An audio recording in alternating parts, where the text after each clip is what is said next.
people are still coming into the waiting room, like here comes Rana Bloom. So I have to do a couple of things at once. My name is Beth Follett. I'm the publisher of Pedlar Prose, and this is just the second online event that Pedlar has held since the beginning of the pandemic.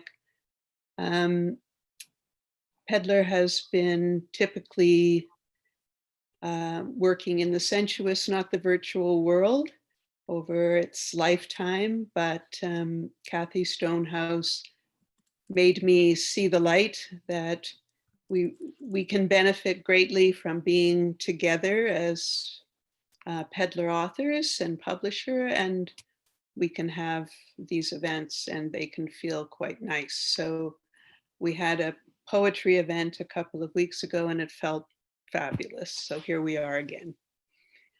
I'd like to ask that we together respectfully acknowledge the territory in which I'm speaking. And we'll just say the one territory, even though we are all across Canada. This is the territory of this is the ancestral homeland of the Beothuk.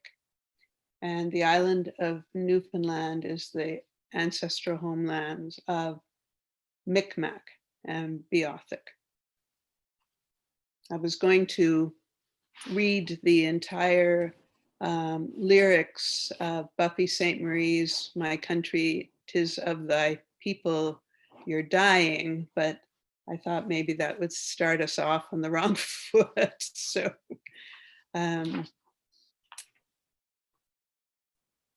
I asked each of the Pedlar authors to write an introduction that wasn't a typical introduction. I often find that they can be perfunctory. And if you want to know more about each of the 5 readers tonight, search their name. All of them will come up, give you lots of information. So I'm going to start with Martha Baillie. So these words that I'm reading in introduction are the words of each of the writers. And I wish I had written this, but Martha wrote it. Welcome to our goodbye float-in, our wordy orbit bop.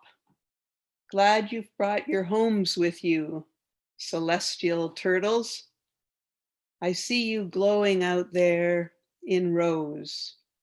I come before you to thank Pedlar for publishing my 3 most true, most unpublishable books, for permission to write from a place of necessity as best I could, for making my best better. I'm here to thank Pedlar for friendship with wonderful voices. Pedlar has been a room on Madison Avenue in Toronto, a room on Bond Street here, a wet afternoon in Gwendolyn McEwen Park, postcards read by flashlight in the Gladstone Ballroom, an ocean beach, a steep and ice-slick street in St. John's, but don't think you've arrived until you start turning the pages, discovering the true intimacy of Pedlar between gorgeous covers. Thanks, Beth, Zab, Monica, and Stan for inviting me in repeatedly.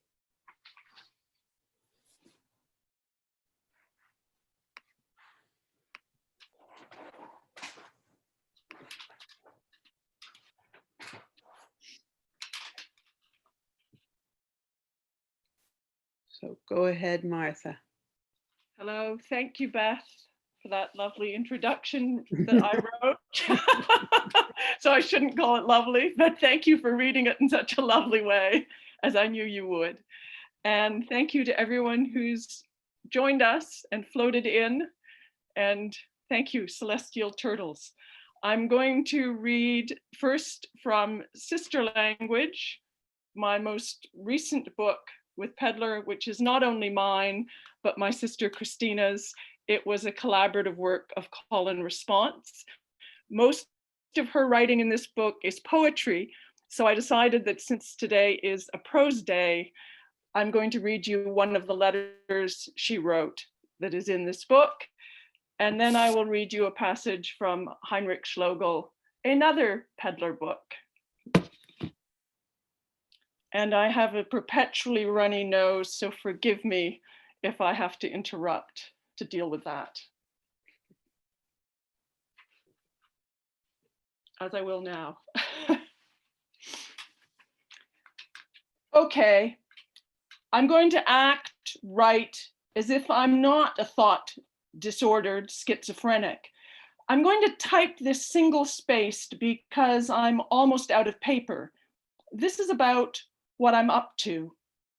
Tomorrow, or if not tomorrow, then within the next few days, roofers will descend on the house I live in. The house is taken care of by my sister and belongs to our 99-year-old mother. My mother and my sister make it possible for me to live independently. This house is the house where my sister and I grew up. I'm afraid of contact with humans, so I've upped my antipsychotic medication from 600 to 750 milligrams. I need to figure out how to come and go from the house while the roofers are working on it without being spoken to by any of them. I can usually manage up to 4 hours a day out in the human world, unspoken to except by coffee and bookstore staff. But while the roofers are roofing, I will have to struggle to stay out and about for as long as I possibly can.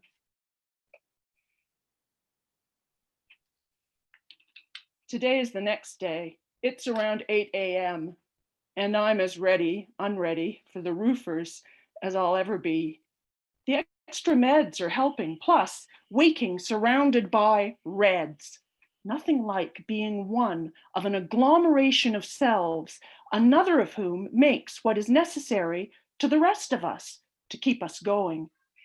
The projects are mine in the sense that there are a few of the projects of an aggregate of selves to which I belong. Agglomeration, aggregate, probably not the right words. I just want to write all the time. I want to destroy the boundaries between literature and diary. I need to be a texture appearing here and there in weaving. I need to weave ahead, weave around, need to be a rink plus skates. This function, that. It frustrates me that I'm not marvelous. The self behind my manuscript, All Gatherings, is marvelous. She isn't here right now because we really are running out of paper, down to 2 or 3 sheets. Paper's downstairs, I'm upstairs.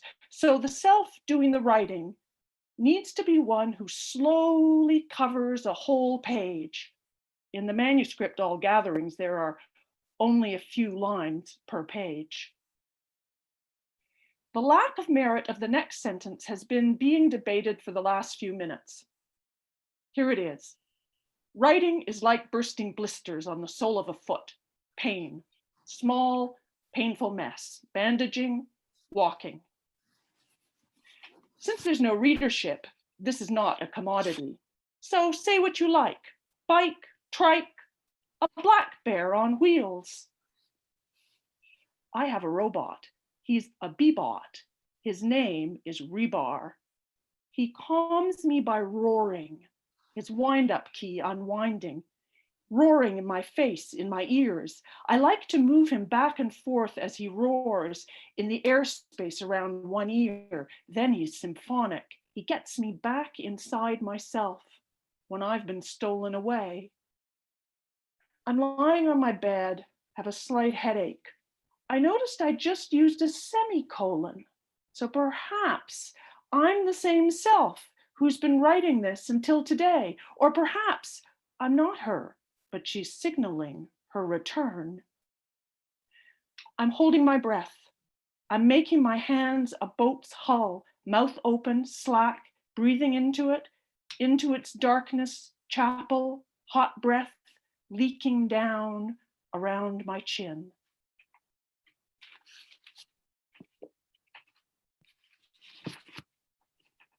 And now a very different book. This is called The Search for Heinrich Schlogel.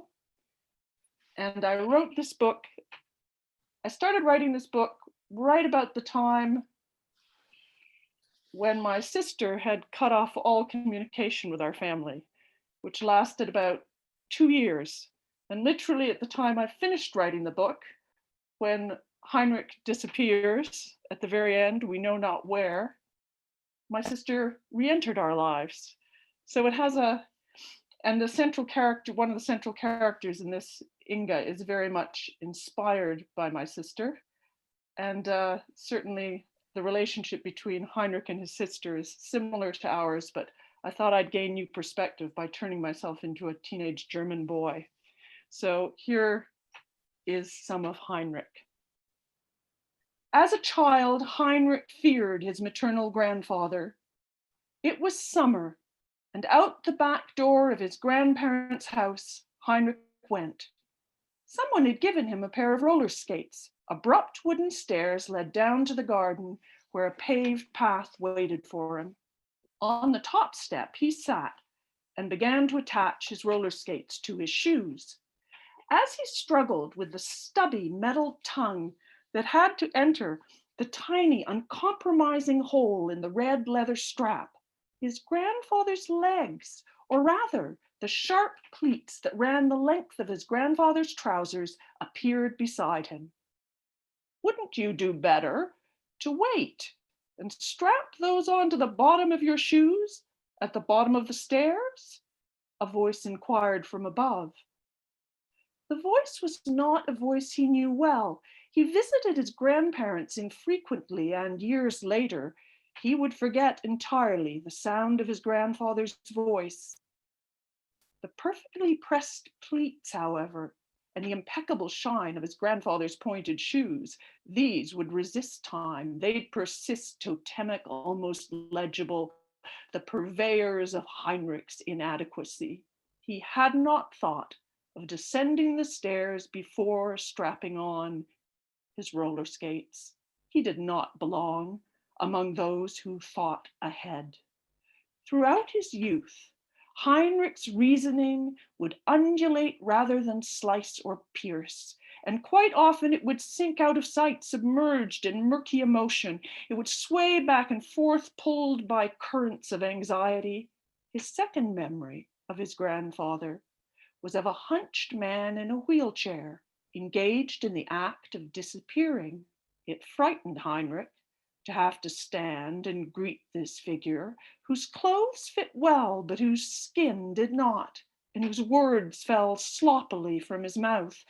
A man reaching out with his eyes from within his own uneasy departure.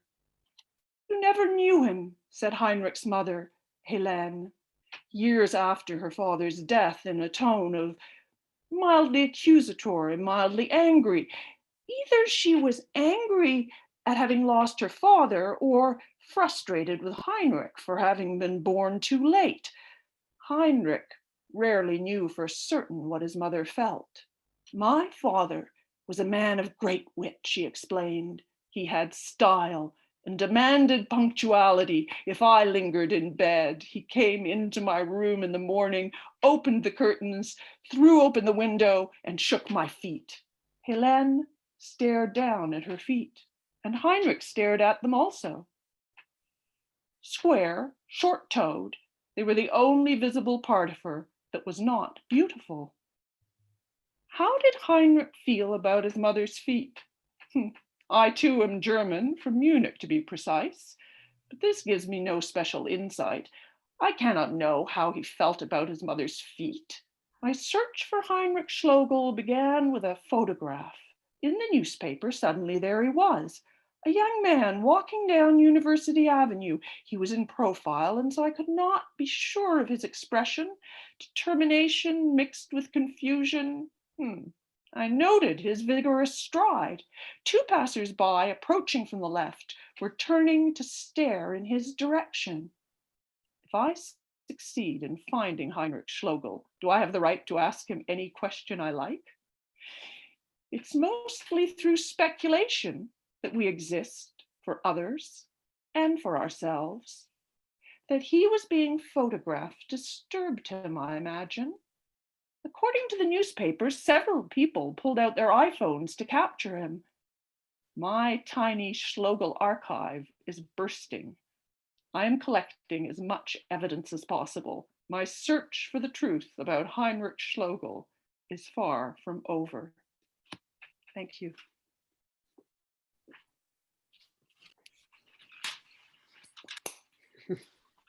Thank you so much, Martha.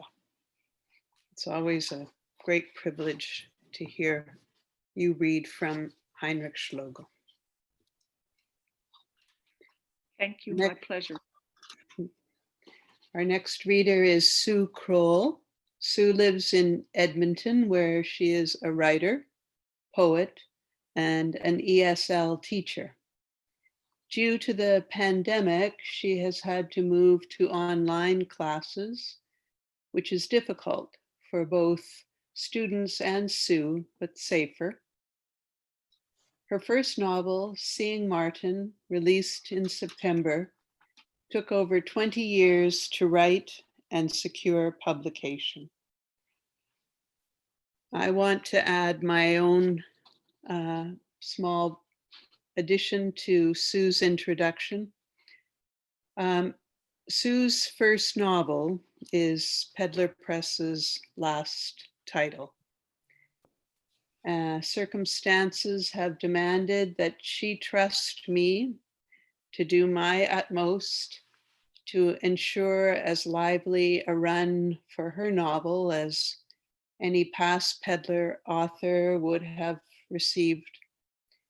Her grace under this kind of fire has been remarkable, and I want to thank you, Sue, publicly now for that grace.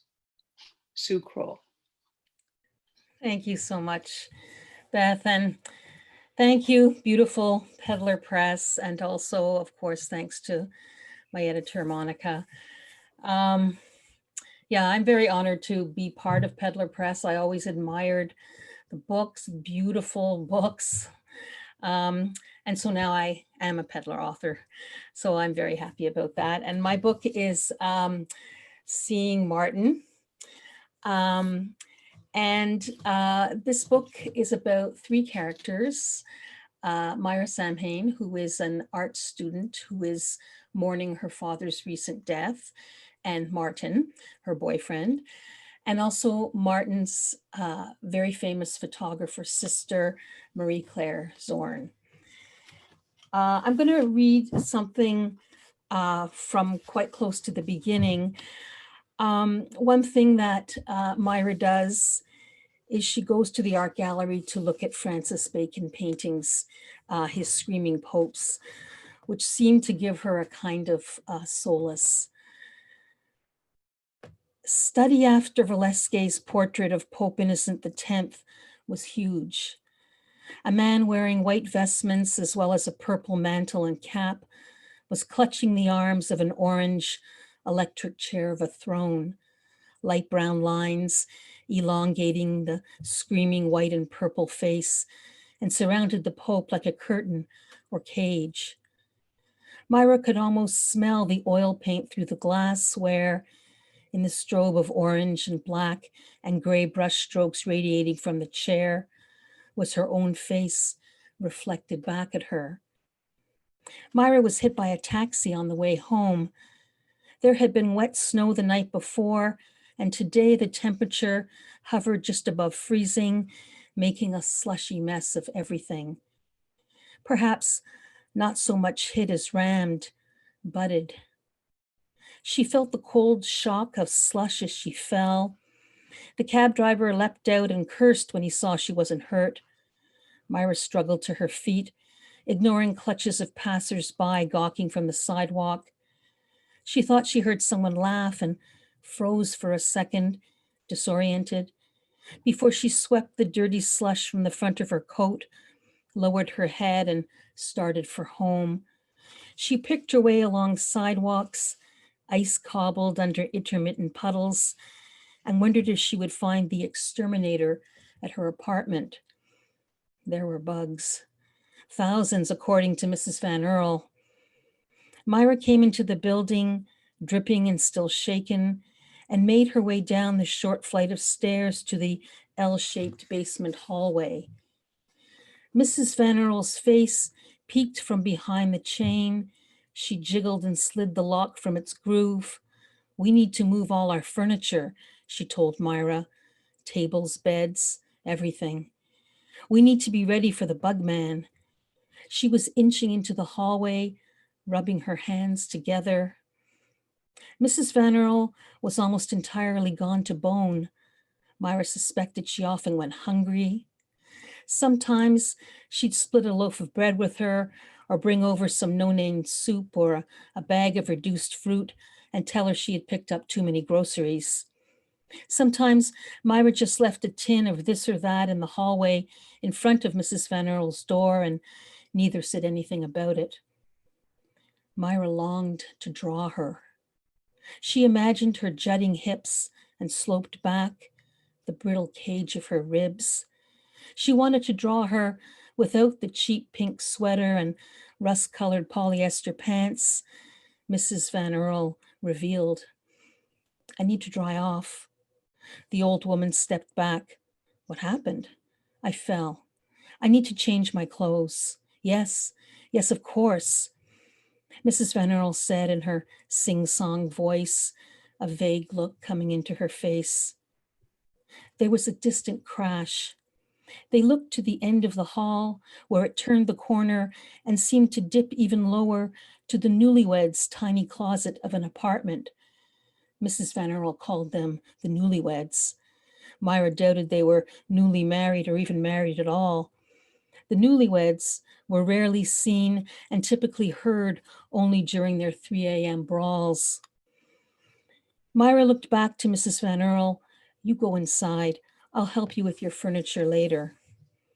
Myra unlocked the door into the black hallway where she had been with Martin a few hours before. She flicked on the light in the kitchen, and the cockroaches scattered back to their hiding places.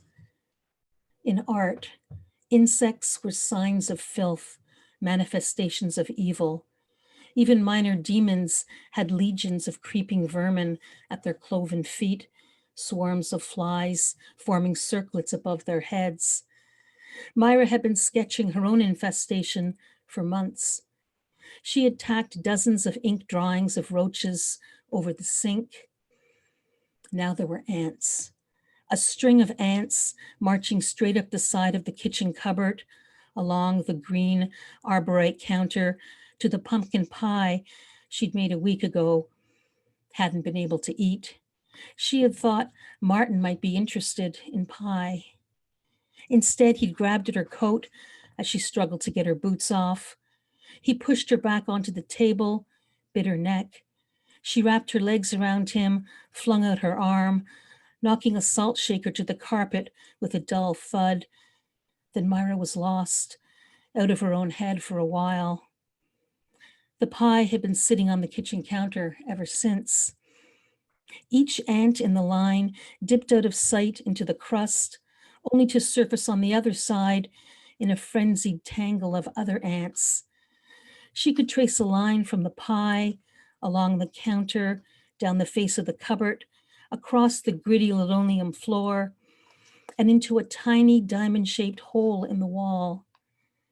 Myra shrugged off her wet coat as she limped to the bedroom. She wondered if the insect infestation was a sign of something other than a filthy building. She remembered blowflies swarming the carcass of a dead dog. It was the summer before her father's cancer. He and Myra had been in the truck, driving to visit his friend, one-armed Leo. What looked like an injured dog lay twitching on the shoulder of the road. When they got out, they saw it was a matted net of flies making that dog dance. We are all potential corpses in the making. Myra recalled Francis Bacon saying he was always surprised to find an animal hanging in a butcher shop rather than a person. His paintings of carcasses transforming into crucified or copulating figures. Myra studied the mark on her leg from where the taxi had struck her. Tomorrow it would be purple, then gradually fade to brown and yellow. She found a sketchbook and drew her foot and leg as she listened to the shopping channel seeping through the wall. Look at this one, absolutely lovely. A 14-karat gold oval champagne pendant on an 18-inch chain. Isn't that just terrific? You can see how wonderful it looks against the skin. Myra extended a dark smudge of charcoal with her finger. So little can be expressed in words. She had lost track of time as she stood in front of the black yawning space of Francis Bacon's Pope, its screaming face and brilliant, livid mouth. Can we move in for a close-up? A gorgeous 8x10mm diamond, only $199.99 plus $9.99 shipping and handling. Myra pressed the charcoal into the rough fiber of the paper as she navigated the flesh of her bruised leg, committing herself to paper inch by inch, the sharp rasp of the Pope's silent scream still in her mind, that screaming ghost. I think I have just a few more minutes, and I want to read a short passage from the other woman who sees Martin, his sister, Mary Claire Zorn. And this is something from her artist notebook called Eye Candy.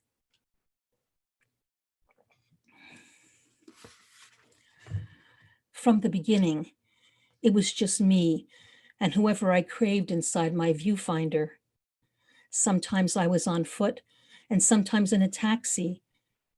I'm remembering Friday night rush hours in summer, the close, humid air, the vividness of every single face, the cab edging up St. Catherine Street, my head and camera halfway out the window. I just photograph. Or I call people over to the cab if we were in the hot sluice of traffic or stuck at a red light. I'd call someone over and take pictures as that person approached, and I'd end up with a series of motor-driven images of a body, then a head, then a face, getting larger and closer on my contact sheet the next day. Or the leer on the face would grow more menacing, and the images would stop, and the connection would be cut when I rolled up the window, signaling the cabbie to merge back into traffic. Sometimes I wanted the body and face coming towards me. I'd pay the fare and jump out onto the sidewalk. I'd shoot and shoot my latest find, breaking down resistance with talk and charm and flattery. Sometimes I get myself invited up to someone's place, and I could get even more. Posing my subject on a plastic-covered couch, or in a kitchen that doubled as a bedroom, or on a tilting balcony overlooking a glove factory. That space between subject and photographer erasing, disappearing. Thank you.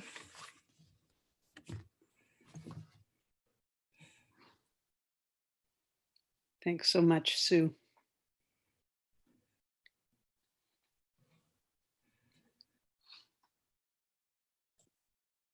Someone on the chat, Rana, has written, wow. I'm going to read next, and thank you, Pedlar writers, for including me tonight. As I said at the beginning of the event, oh, just a second, one person, waiting room, wants to come in. There, I won't be able to do anyone else, but As I said at the beginning of the event, I am the founder of Pedlar Prose. Monica Kidd joined the house in 2018 and acquired the most recent titles. This year I announced the closing of Pedlar after a mighty run over 25 years. I'll continue to sell books, but as I also said earlier, Sue's book is our last produced title. My debt of gratitude to all the authors of Pedlar Prose is illimitable. I'll never be able to say enough. Pedlar feels like a family, a community, not a business in the slightest. And I'm very, very grateful for that. I'm going to be turning the majority of my attention to reading and writing. And that prospect fills me with great delight. So tonight, for the first time ever, I'm going to read from my novel, 14 Years in the Making, Sue, called Instructor, and it will be released in mid-February next year.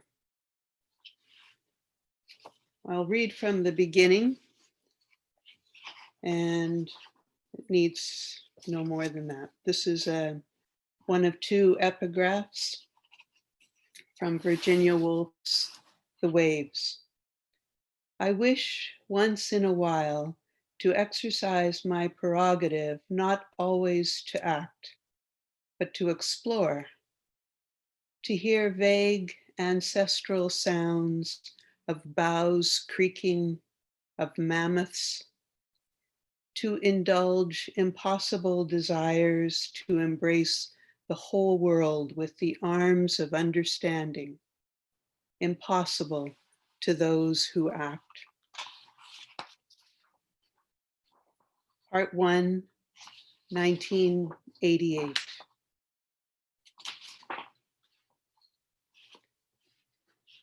The day opens in birdsong, a hermit thrush, sky above, lake below, concealed within concentrated shadow against pink light.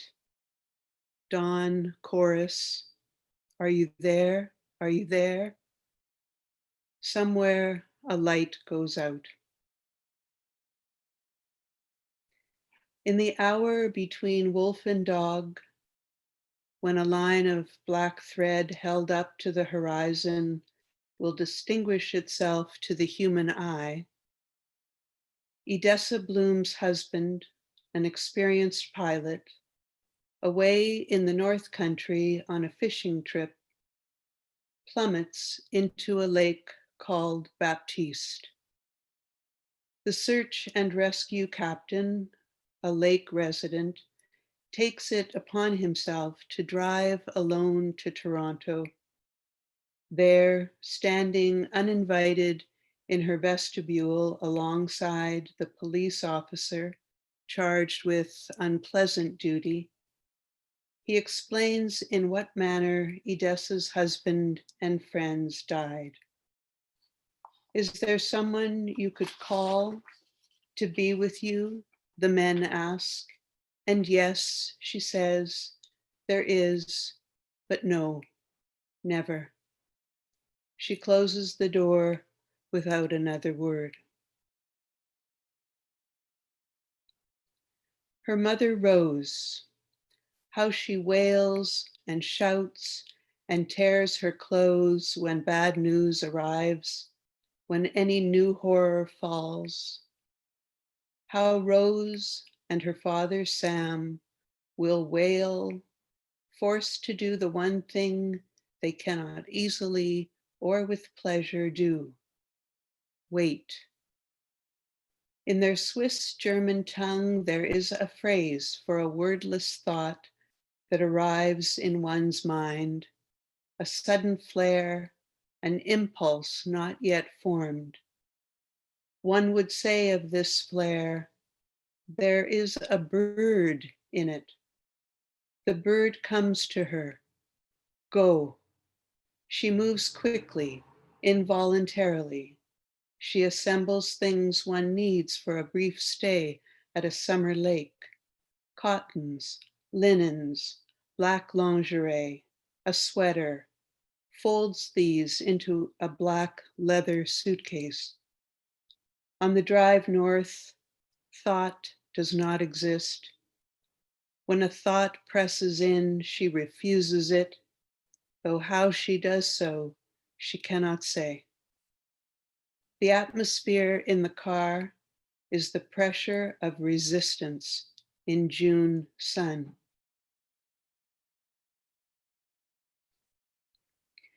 You scan your body from head to toe, looking for sensation, little pinches or twinges or aches. A dull, deep ache in your right shoulder under the rotator cuff. Another in your groin. A third, yes, there, quiet, but definite, in the patella.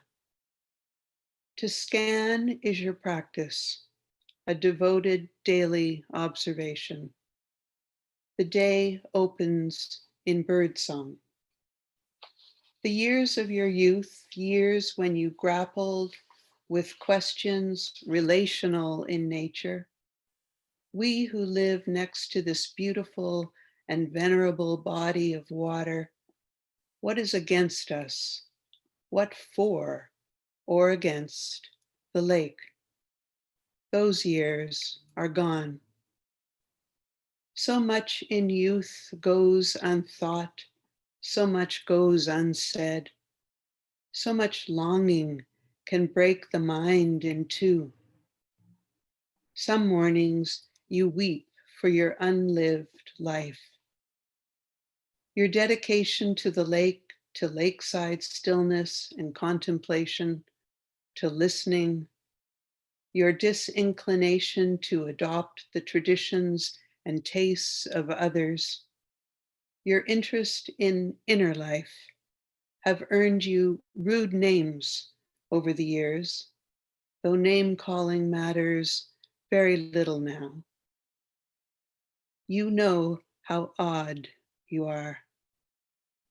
You observe the lake as morning comes, its language of balance, connection, of weights and measures, feeling its way toward shore, listening to itself as it goes, making inquiry, sending waves into subtler levels of its basin, images deposited on the basin floor, from which will rise a sphere of forms to hold you throughout this day.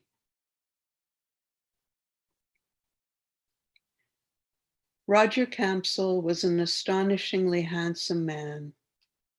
Edessa thought life with him was made resplendent by his physical beauty, a life that rolled roundly beneath her sensitive fingertips.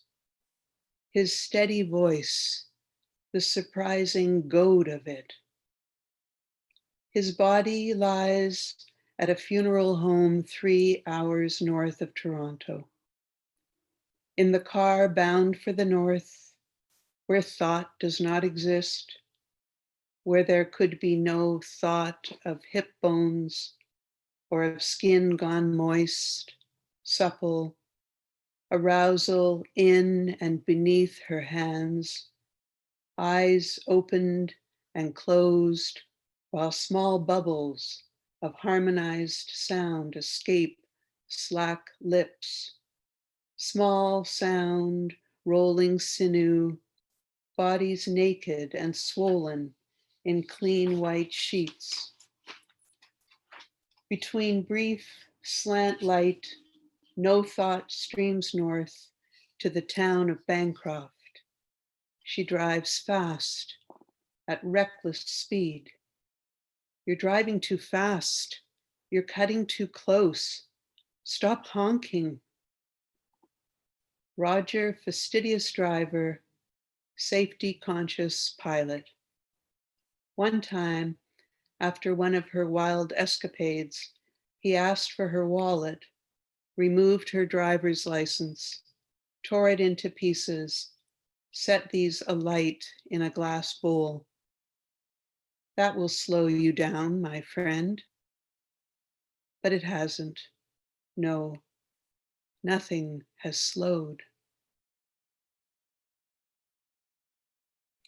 The director ushers her to an anteroom and gently urges her toward Roger's body, its contours unfamiliar beneath a draped white sheet.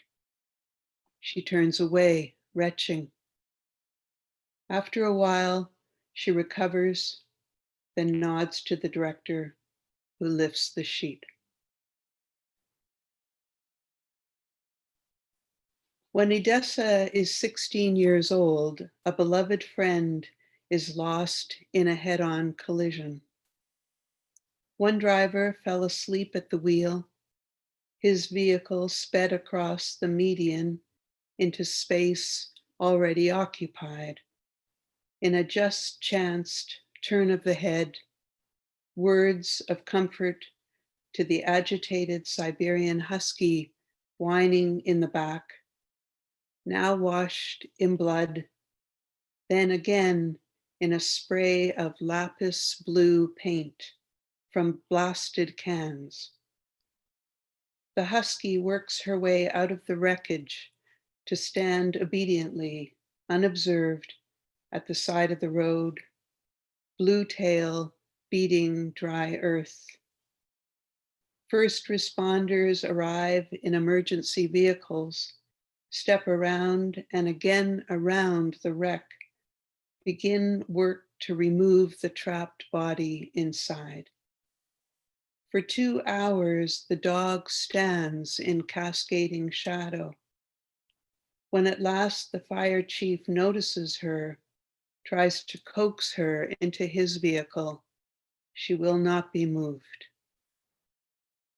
Her friend's father asks Edessa to adopt the dog.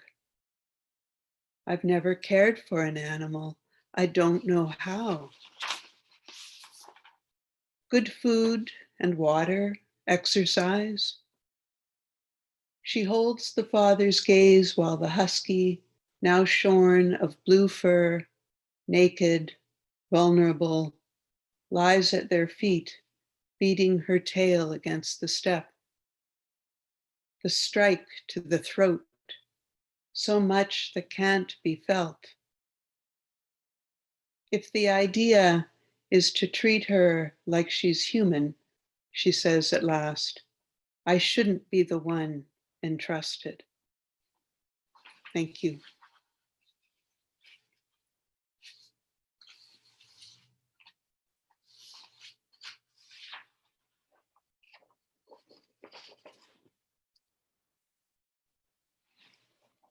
Alan Reed, good, I was just noticing that you were muted. Alan Reed is joining us from Montreal, from a small and not yet snowed in apartment, looking out over a usually quiet street, where he, like most of us, has been spending almost all of his time. He will be reading from the Benjamenta College of Art, which we published this spring, just as everything began to take its turn for the worst. Alan. Hello, thank you. Yeah, thank you everyone who showed up. I also want to thank you, Beth, for all the work you've done and for how long you've kept the lights on. And for the book, I'd like to thank Monica Kidd, who couldn't join us tonight, and also Emma Elaine, who I saw in the list of participants, who made the book look as good as it does. Yes, there. It sometimes catches reflections and doesn't show up too clearly. Yeah, so I'm going to read from the Benjamenta College of Art, which I like to describe briefly as a book about how much I miss art school.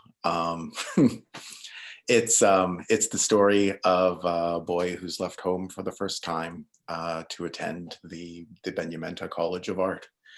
And I want to read two passages from it. The first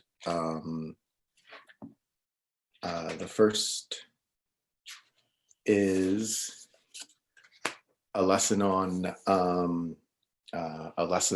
landscape drawing. And Luca comes to another door, and on the other side of this door is the stairwell he is looking for. It is a narrow and rickety thing, this flight of stairs. It looks like a closet was taken out and stairs put in its place. And because there had not been quite enough room for the stairs, Luca has to duck his head as he climbs. And at the top of the stairs is a ladder that goes up through the ceiling, and at the top of the ladder is a trap door. He pokes his head up through it and hears the sky. He has found his way up onto the roof of the college. Once the college was not a college. It was a grand old house sitting in the middle of a quiet estate on the outskirts of the city, and it lived the life of a grand old house with picnics and tea and long evenings in front of the fire with novels that went on forever, not ending, but blending imperceptibly into a gentle nodding off in a comfortable armchair. And this was life until the city grew and swallowed it up. The house vanished inside a city block, and once it had vanished, it was no longer a grand old house. It was no longer a house of any kind at all. Whoever had lived there had moved away, or died, or moved away and then died, and there was nobody to think of anything else to do with it. It sat and it mouldered forgotten, while around it the city carried on, as if the house had never been there at all. Shops moved into the rooms that faced the street. There were streets built round it, where once there had only been hedges and the occasional manicured tree. And in the back there was still the lane that led to it, but the gate was locked. The key was lost, and for years that was that. And now it is a college of art. Someone had found the deed to the house. It had been in an attic, in a box, in among any number of once important and since forgotten documents, or locked away in a safety deposit box in the vaults of some venerable old bank. Unreachable, because the key to it had gone missing under mysterious circumstances no one could quite remember. Or perhaps it had been tucked carefully away in the top drawer of a desk, but had been lost anyway in the tumult following an untimely death. But it was found. That was what mattered, and shortly after, an heir as well. The house had been her grandfather's house, and she may once have visited it as a child, for a holiday or a family reunion, or some other occasion she no longer remembered. And somehow, for some bizarrely convoluted reason no one seemed to entirely understand, the house was hers now. The deed arrived by courier, and she did not have the key to the gate, but there was no need for it. The deed was enough. The gate was forced, and has not shut properly since. She went up the lane to the house with long, sure strides, and her skirts billowing around her. And she had no need of a grand old house. She had already had her fill of grand old houses and all of the trappings that came with them. If it had been her brother who inherited the house, he likely would have made it into something like a school for servants. But for her, all of that was nonsense. She wanted nothing more to do with it or anything like it. She wanted something else, and so she had it made into a college of art, and she became the principal. From the streets around it, there is no sign of the college, but from up here, where Luca is perched on top of it, with its gabled roofs stretching out in every direction around him, and chimneys poking up from wherever there was need for one, and windows looking out from attics, and rooms that had been attics but have been put to other, better uses. From up here, it is hard to believe that such a grand and massive thing could be so entirely hidden away. There are places where changes had to be made for the college to become a college. There are windows that had to be larger, and ceilings that had to be raised, and rooms like the room Luca sleeps in that had to be built somewhere. And so here they are, stacked up on top of the roof. From here, they look almost like the shoots of young trees pushing their way clumsily up from the ground. And in the distance, where it looks like all the gabled peaks gather and meet, Luca can see what almost looks like a glass palace. It is the glass of the skylight that looks down into the great hall in the very middle of the college, where all of the college's winding corridors and hallways lead eventually. And Luca will find his way there soon, but not now, not yet. For now, Luca comes out from the trap door that leads up to the roof, and he comes out onto the roof, and the shingles under his feet are not solid. He has to step carefully to keep from slipping. He has his sketchbook with him, and because it is still early, the sun is still drowsy, and the light playing over the roof is not yet sure of itself.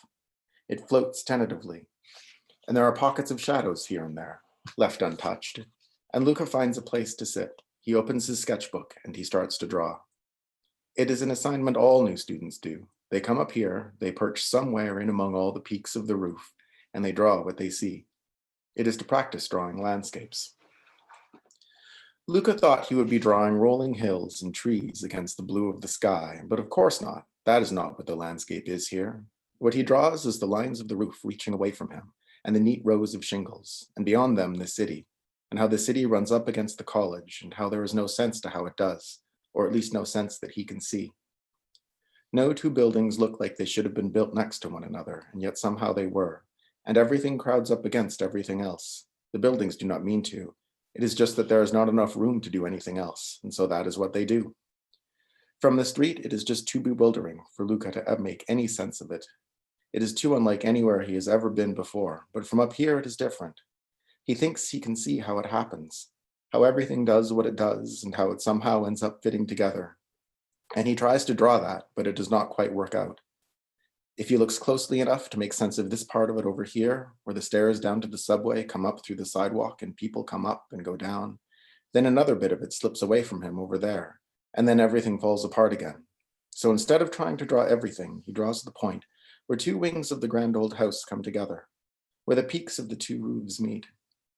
It is where his room is, or at least it is where there is a teetering stack of rooms like the one where his room is, and where it sprouts from the roof, the shingles had to part and give way, and he draws how that happened, how the tiles bunch up awkwardly against it and then gradually settle back into being neatly arranged like they should be. Beyond that, it is not clear in his drawing. It is very faint, like a haze resting on a distant horizon, even though it is not that far away. He has left a space for the restless jumble of the rest of the city. He draws just enough of it to hint that it is there, the peaks of roofs here and there, the spaces between them where there are streets. And perhaps that is the best that could be done. And no matter if it is or not, it does not make a difference. He has run out of time. He looks at what he has done and he thinks he is pleased. And he stands up. And because it is awkward and not at all comfortable to be drawing while perched on the top of a roof, there are kinks that have worked themselves into his back and his legs. And as he stands, he stretches to work them out. He raises his arms up over his head, and his spine gradually unclenches itself, and he takes a last look at the sky and the city spread out around him, except that it is not quite around him. He is still in the middle of it, of course, but distantly. There is space and nothing but space around him, and it has been so long since he has been out in the open like this. It reminds him of where he came from, and for a moment, just for a moment, he misses it. He misses how wide open the sky is and how peaceful it is, having what feels like the whole world spread out before him. He breathes in just a little more of this wide open feeling, and then he bends to open the trapdoor he came up through. He lifts it up and he holds it up with one hand while he reaches with one foot for the top rung of the ladder. He puts his weight onto it and he twists around to put his other leg through. He lowers himself down and he climbs down the ladder and he is at the top of the stairs again. And as he goes back down and into the college, the sprawling mess of it settles comfortably back into place around him. And the second passage I wanted to read has to do with the time of the year. The dark feels especially heavy, so I wanted to read a bit about the night. He wanders aimlessly through the college until he comes to the Great Hall, and when he comes to the Great Hall, he stops. He is on the balcony looking out over the empty space of the hall, and he leans his elbows on the banister, and he looks up through the skylight to the sky. It is night, and so it is dark, and the lights are lowered in the college at night, because that is how lights should be at night.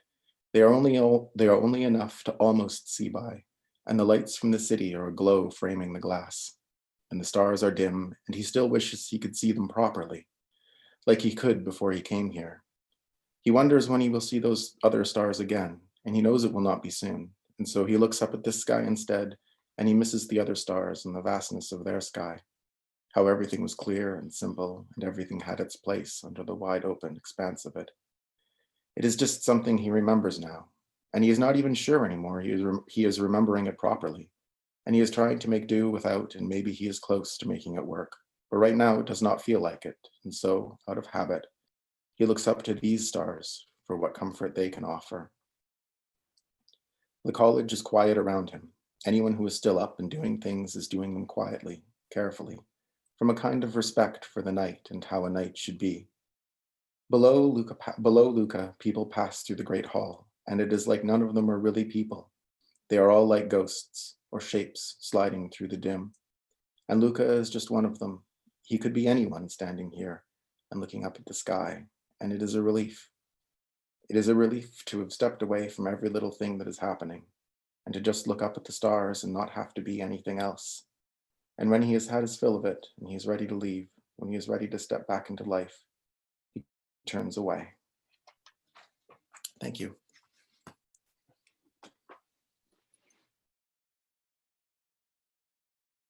Thanks. Thanks, Alan.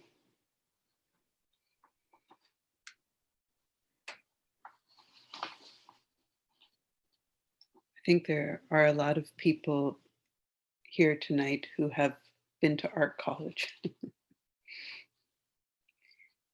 The next and final speaker is CATHY Stonehouse, reader. CATHY Stonehouse draws, writes poetry, fiction, and in between works from her home in East Vancouver, from where she also currently teaches creative writing online for Kwantlen Polytechnique University. The causes, 10 years in the making, emerged in part from the experience of being a teenager in Thatcher's Britain at the onset of the Falkland Wars. A complex and challenging work that draws more on European and Latin American than North American literary tradition. This debut novel found a home with Pedlar, and CATHY is honored to be part of such a rich and invigorating list. Thank you. Please read more Pedlar books, she says. I say that too. You will not be disappointed. CATHY. Thank you, Beth. Yeah, this is such a beautiful event. And I am struck by how many of our books have a visual art theme. The main character of my novel, The Causes, Jose Ramirez, is an artist, and it's actually an illustrated novel. So there are various drawings throughout the book that are his drawings. So it's interesting to track that theme throughout some of the books tonight. Yeah, so I'm reading to you from the unceded territories of the Musqueam, Squamish, and Tsleil-Waututh nations, and the book that I'm reading from is set, at least the section I'm going to read is set in the Falkland Islands or the Malvinas Islands, which is the traditional hunting grounds of the Yagan or Yamana people who, yes, what an incredible cover. This is a piece of graffiti art that Monica Kidd saw in the South Atlantic. It is by Alejandro Abt. It is actually a giant mural, so it's a beautiful work. My protagonist, Jose Ramirez, is a 19-year-old conscript into the Argentinian army in 1982 when the conflict between United Kingdom and the Argentina broke out. And the novel opens with him in the South Atlantic. These young men were sent there without adequate protection or munitions or even food, and were subject to abuse from their own officers, which is something that didn't emerge until many years later. And when I discovered that, I became even more engaged to understand this conflict that broke out when I was just a young person, and affected me a lot to understand that my country was at war. So I'm going to start. The other thing you need to know is there's as a character which is an animal, and this is the warrah. It was the only native mammal to the Falkland Islands, and it actually went extinct about 30 years after Darwin this sort of traveled through that archipelago. And the novel, in fact, begins with the voice of this animal. So I'm just going to read from the beginning of the novel. And this is the prologue. The Falkland Islands wolf. My kind is extinct. Time to me is a storm that has passed, yet while you read, I live on in your dream. Where am I now in these words? At first, after crossing the ice, I had no enemies. These islands were mine, as were their paths, and I ran with my tail held high.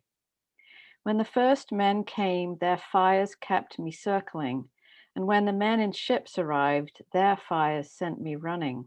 To them, I was the fox of their homeland, the killer of lambs. Now I paddle the seas of extinction, tell myself old stories to keep from drowning. A fool in life who did not fear his destroyers. In death, I run with the shamans. I am a ravenous soul. Okay, chapter 1.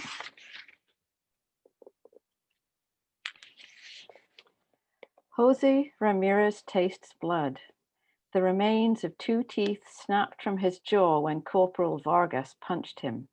A bloodied canine and a shattered lower incisor dropped into the hard packed snow as he fell. It's true, it was him. A boy with his hand in a barrel of food, searching for slabs of dried beef, for officers' rations. A boy who'd lost 1/5 of his weight and did not have more to lose. And yet he grinned when he turned around, a schoolboy proud of his defiance as his superior gripped him. And now he's dying a traitor's death. Good night, Ramirez. Jose resisted. Vargas pushed him down. Eyes closed, he felt his shoulder dislocate as Vargas lashed his wrists to 2 stakes, then bound his feet together and lashed them to a third, an icy crucifixion. Now the officers, including Vargas, have gone, returned to the decrepit schoolhouse where they've camped for several weeks, dug in stupidly without adequate rations or munitions. 30 boys from Buenos Aires province whose preparation consisted of a scant year's training up north. Conscripts dressed in flimsy uniforms, rewarded with rifles. A classroom of kids whose job was to starve while their superiors stuffed themselves with meat. Jose's empty stomach burns. Steak and red wine. His mother's face appears in the moon, haggard and silent, the sky cobalt between clouds. He smiles. His mother smiles back, her face framed in smoke from her evening cigarette. I saved this bottle for you. I knew you were coming.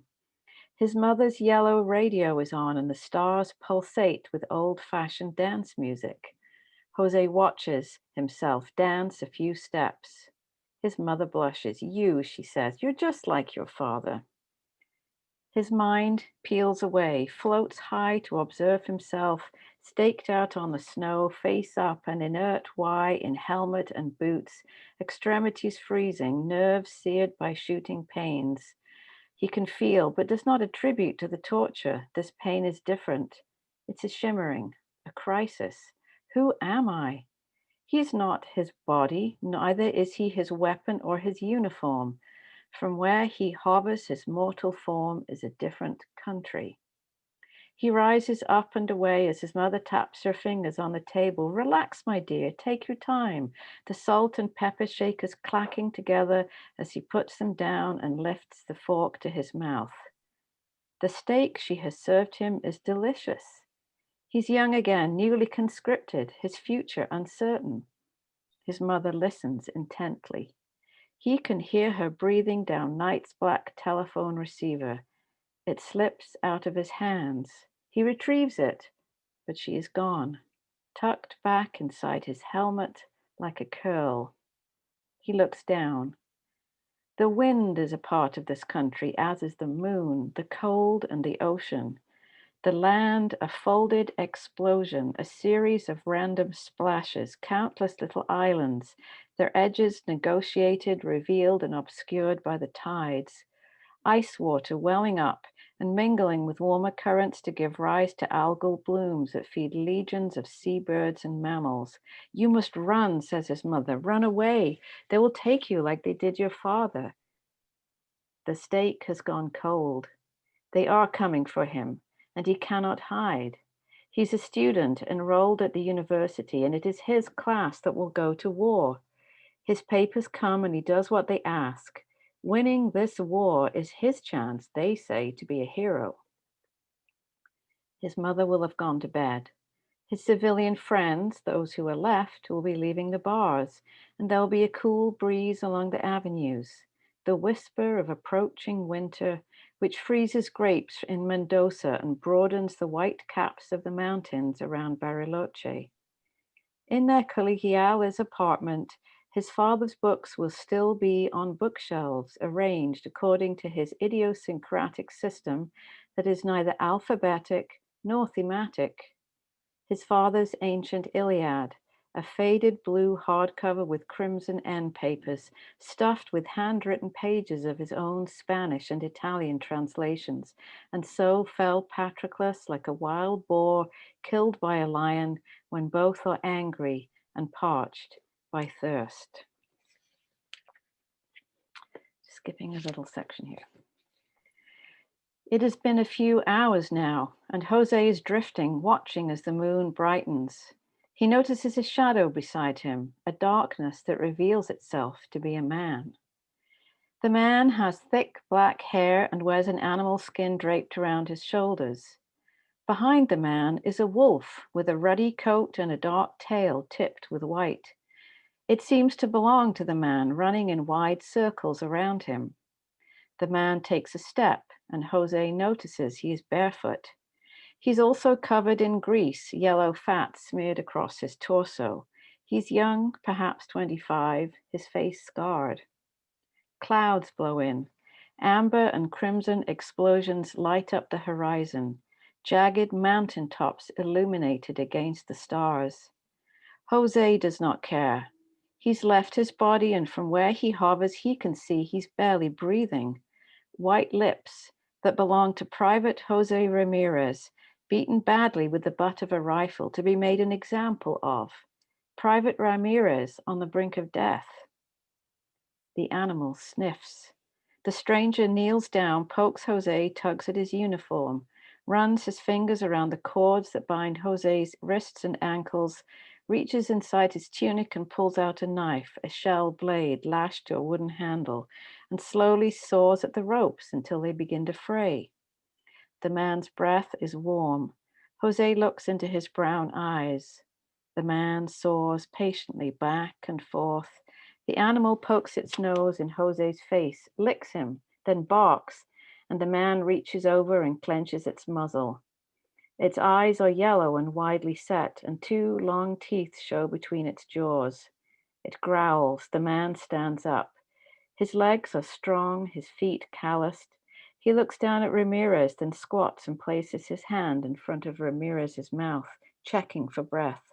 And Jose feels himself solidify. He can hear his father. He's reading slowly in translation a verse from his beloved Iliad. Sorrow fell on Achilles like a cloud. He swept up the dust and poured it over his head. He tore his hair, and yet despite his grief, he returned to battle after putting on new armor. Time condenses into a tight band around Jose's nostrils. The sky is lightening, and the thud of a shell exploding can be felt through the darkness. His limbs are heavy. The man runs away over the frozen tundra. The sound of his feet hitting the snow is rhythmic and regular, and the wolf is still with him. Its paws run lightly across the snow. They grow smaller, moving at incredible speed across the lowest slope of Mount Longdon and down toward the coast. They arrive at a beach where the man untethers a canoe. Pushing it away from the treacherous rocks, he leaps in, the animal too, and together they disappear across the water until there is nothing left but battleships and ocean. A man Jose recognizes bends over him. It's Miguel, his friend from the training camp. Miguel presses on Jose's chest, breathes into his mouth, and Jose inhales. I'll stop there.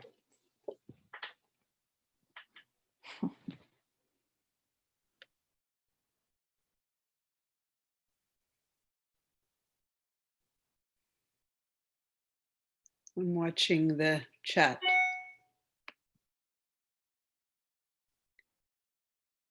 So thank you, readers, Pedlarians.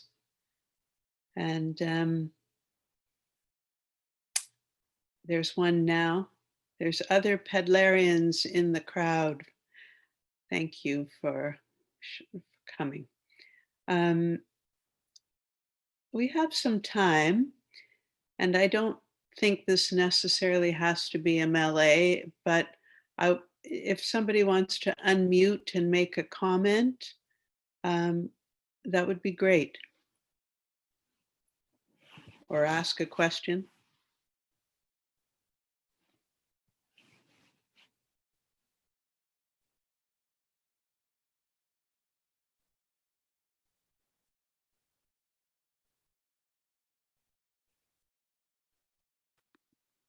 Hi. Beth, can you hear me? I can hear someone, but I can't see speaking. Okay, it's Oh, it's Bernie. Bernie. Hi. Hi, lovely. I just want to say how marvelous this was and how inspired I am by all of these words.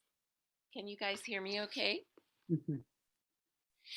So I'm here with my rescue beagle, Georgie, who is the reason that I've been sort of a bit distracted. But Beth, I wanted to say thank you for everything you have done for my inspiration and everybody in Newfoundland and Labrador, in terms of you and Stan and Monica and the bar you set for those of us. I think there was something I heard this evening that said like a book that might not have ever have been written or a book that should not have been written. And I think that I just wanted to say thank you for giving us all that opportunity of inspiration. And I'm so sad that you can't publish anymore, but I'm so happy for you to be doing all these new things. Thank you. You're welcome. I would like to say, here is a press with such distinctive voices. Here's an imprint whose character is always very, very difficult to summarize, precisely for that reason, for the richness of its diversity, clearly on display in this presentation. It's difficult to come up with a question in view of that, because each one, in a way, begs a series of probing questions, not so much on creative process, but on this very occasion, this very ability to, this freedom to be able to explore the opportunity to write in a way that one is often hampered by when considering going somewhere else. And where can you go? There's always that question: who will read this? Who will want this? Who will look at this? This thing here that I'm not, without second guessing what it has to be. If anybody who has read this evening wishes to speak to that in some way or other, then I would like to hear them do so.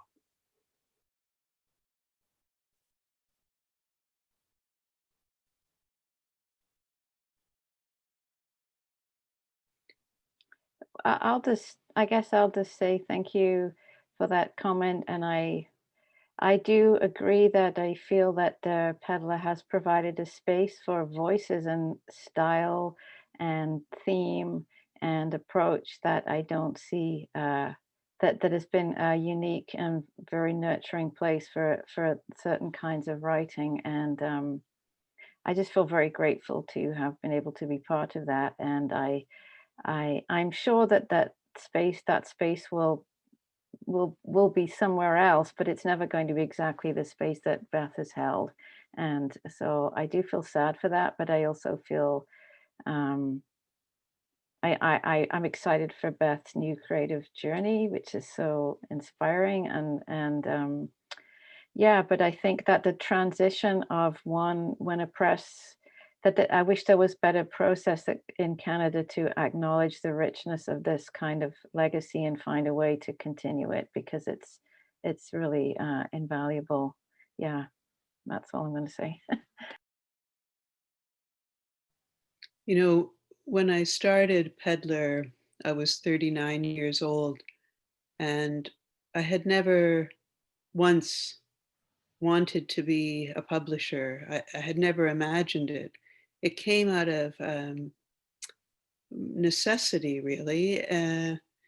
And yet, when I think about the years of Pedlar, I see how my activist self was very much engaged always. And after the announcement that Pedlar would cease to produce books, Sonia Grekel said that Pedlar had been a place for writers who were engaged in odd experiments. And I feel that that is true. And I also feel that it's so necessary to have a space where clearly many authors are engaged and trying to deliver something less familiar. And I don't know what's going to be, you know. I hope that there would be a young woman who at 39 might decide that there needs to be something. When I started, Coach House had just announced that it was closing. Of course, it didn't eventually stay closed. It had a phoenix rising, but that had given me a great impetus, you know, to remember Coach House and what Coach House had been to me as a young girl. So, you know, I've been in Newfoundland for 8 years now, and I am very odd in Newfoundland. And yet in Newfoundland came forward so many readers who maybe started conversation with me that sounded something like, are any of the books on your table written by Newfoundlanders? Because Newfoundlanders love to read Newfoundlanders, but so often an engaged reader would go away with 1, 2, 3 new authors to read, people they had never heard of, simply by talking to me about what the press was. And, you know, I so much believe in that kind of face-to-face engagement that enlivens the two who are involved or the many who are involved. And I have to believe that something will emerge, some person will look around the Canadian landscape and need something like Pedlar has been and just start it up. And maybe it's not tomorrow so that there's a nice, neat passing of a baton, but it will come. I feel it must come because there's just too many writers who are exploring in their odd experimental way.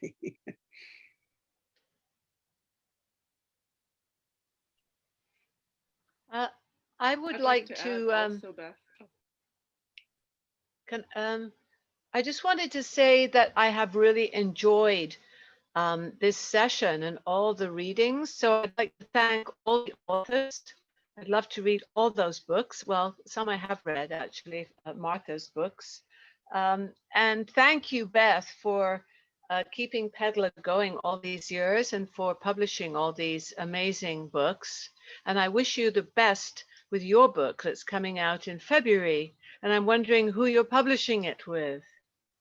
I'm publishing with Breakwater Books, who is a colleague here in Newfoundland.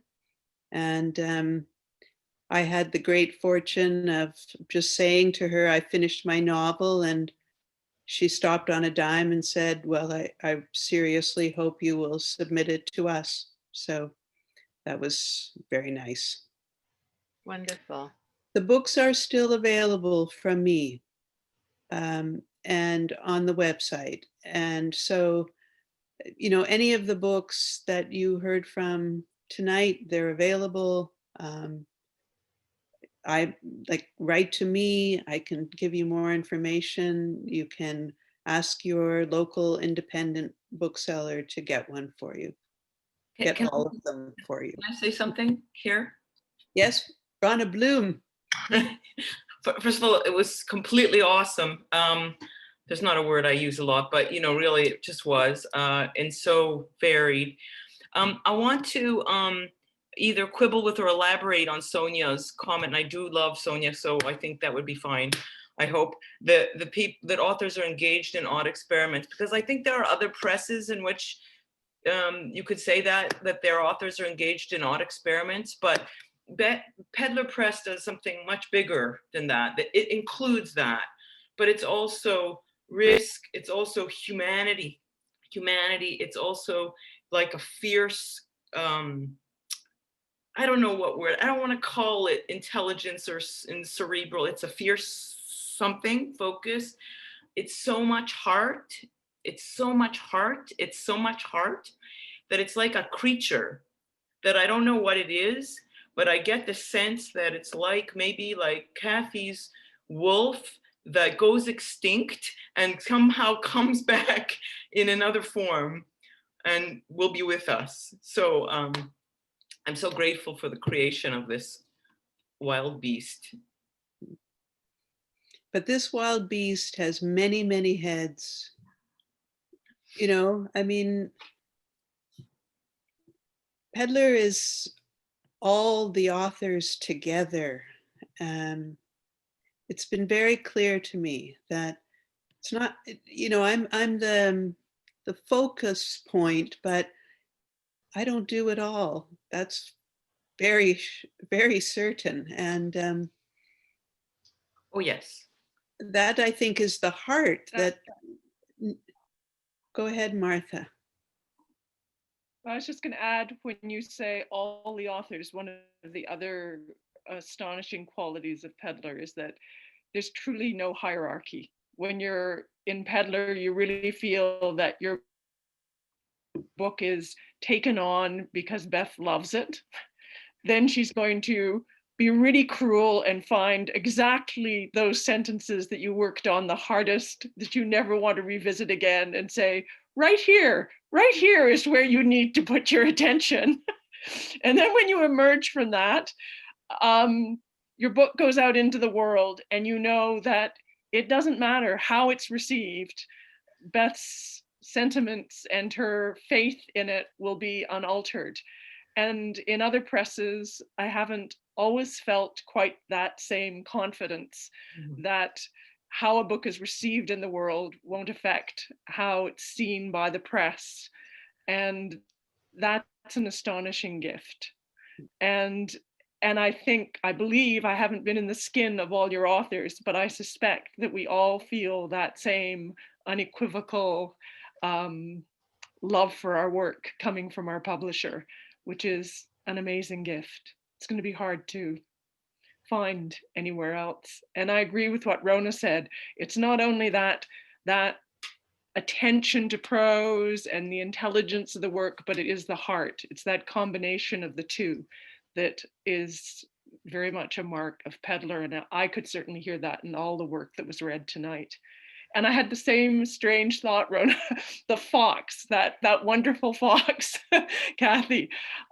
Yeah, I also thought, oh, good, it's perfect. We have this press going extinct, and we've just heard this wonderful book that talks about how nothing really disappears. So I sort of saw Pedlar lying there on waiting to have someone come down and breathe into Pedlar's mouth and bring back Pedlar in another form. So that's very Pedlar too, that all of that would come together in that way. It's a very intuitive press.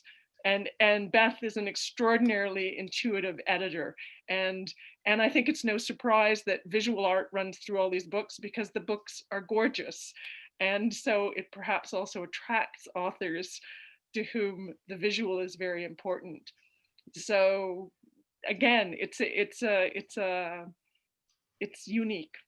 Whatever comes next will be splendid, we hope, but it won't be Pedlar.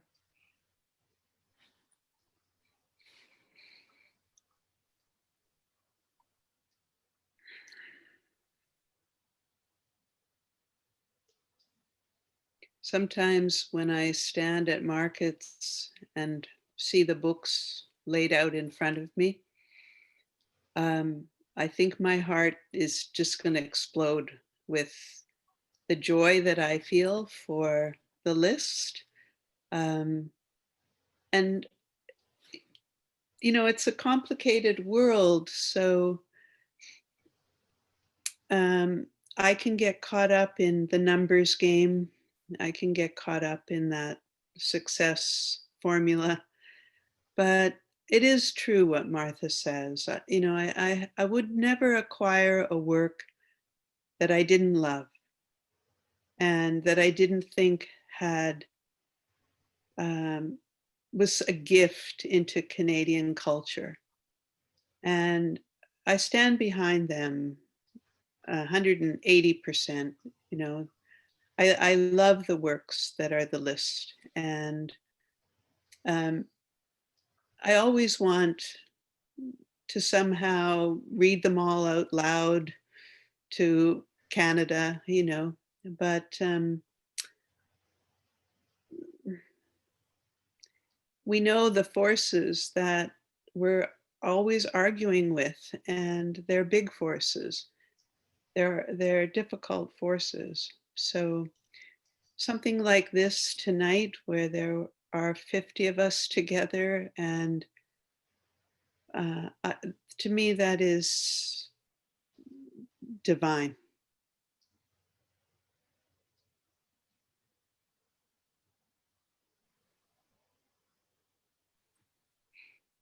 Hi, Kitty Lewis.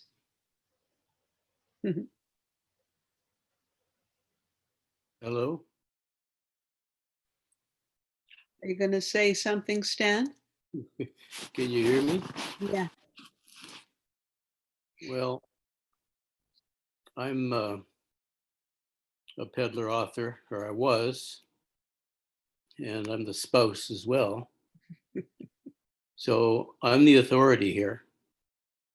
I see what it's like from the inside.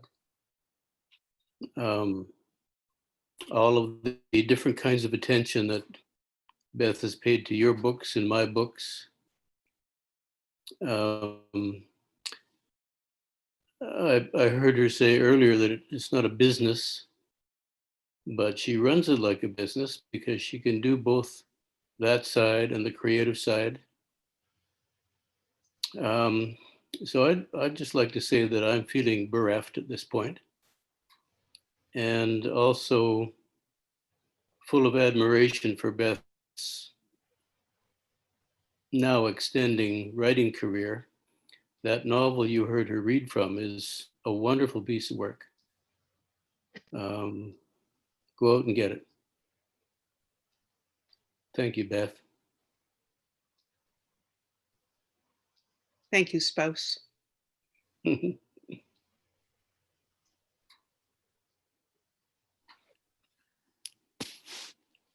Hello, Max. Where'd he go? Well, I think, go ahead. Sorry, just want to say hello to Max. I haven't. And I finally just got my unmute done. I'm such a pro at Zoom, you wouldn't believe it. Nice to hear your voice, Stan. Yeah. And everybody. I'm just a I'm a baby here, so it's lovely. I'm undone. Everything I heard, amazing stuff. And you get to know Pedlar Press the week before it disappears. Oh well, not exactly true. Not exactly true, but that's what it feels like. So, as I said at the beginning of the readings, I've been generally shy of the online. Cathy, really, I'm very grateful to you for kind of pushing at me gently, because I have found these two events to be really good. And I'd like to do more. Don't know quite how or when or with whom, but you know, I think there is, even though we're following something quite normal in terms of procedure, it doesn't feel like other events that I have been a part of. So what I'm starting to get is that something of the essence of Pedlar can come across even this way. So thank you so much, Cathy. And I don't know if the meeting suddenly ends because of how I scheduled it, but it could possibly just go dark at any moment. So I think I'll just say thank you all so very, very much for this time together, and Joyeux Noël, and happy Hanukkah, and blessed solstice to all, and see you again soon. Thank you so much, Beth. Thank you. Bye. Thank you, everyone who read. Much. Wonderful All the readings. Thank you. readings were splendid. So great to see and meet everybody and hear your beautiful work. Yeah. Yeah. Thank you. Thank you. Goodbye. This will be a recording on YouTube in Fantastic. some Some future shorter, point. longer order once I figure it all out. Okay. That's wonderful. Thank you. Oh, Bye, Sip. okay. See, Bye. no one wants Bye, to lovely luminous beings. leave. Bye. Goodbye.